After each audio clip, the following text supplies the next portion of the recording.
7 કરોડે અભિતાભજન કે 7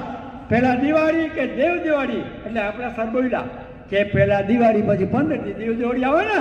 કાટકમાં અભિતાભજન કે ખોટો જવાબ આ જવાબ ખોટો બાળકો હમણાં મારો આઈટીએમ કોલેજમાં કોમર્સમાં બધે હું જાઉં ડિપ્લોમા બધી જગ્યાએ જાઉં છું ઉઠાસમ સબજેલ કન્યા છાત્રાલય મારે બધી જગ્યાએ કલેક્ટર તરફથી જવાનું આખો જિલ્લાના બધા ગામને બધી સિટી લેવાનું આમાં હું મારી જિંદગીમાં પહેલો આવ્યો છું પીસીમાં ગલર્સમાં 2 વાર આવી ગયો છું અમીરીમાં બાળકો જો હું તમને સમજાવું સાહેબ કે બોલો દિવાળી એટલે વર્ષનો છેલ્લો દી પડ્યો આવે નવા વર્ષમાં વર્ષ બદલી જાય સાલ બદલી જાય એટલે એમાં ન ગણાય પહેલા આવે દેવ દિવાળી ને 11.5 મહિને આવે દિવાળી આપણા સાહેબ હારી ગયા હાથ કરો એટલે તમે નહીં લગભગ જગ્યાએ દિવાળી દિવાળી આવી રીતે લોકો બોલે છે હવે બીજો આપણે ગતિ કેની વધી આમ ઝડપ કેની વધીને બધા કરતા બોલો પવનની પાણી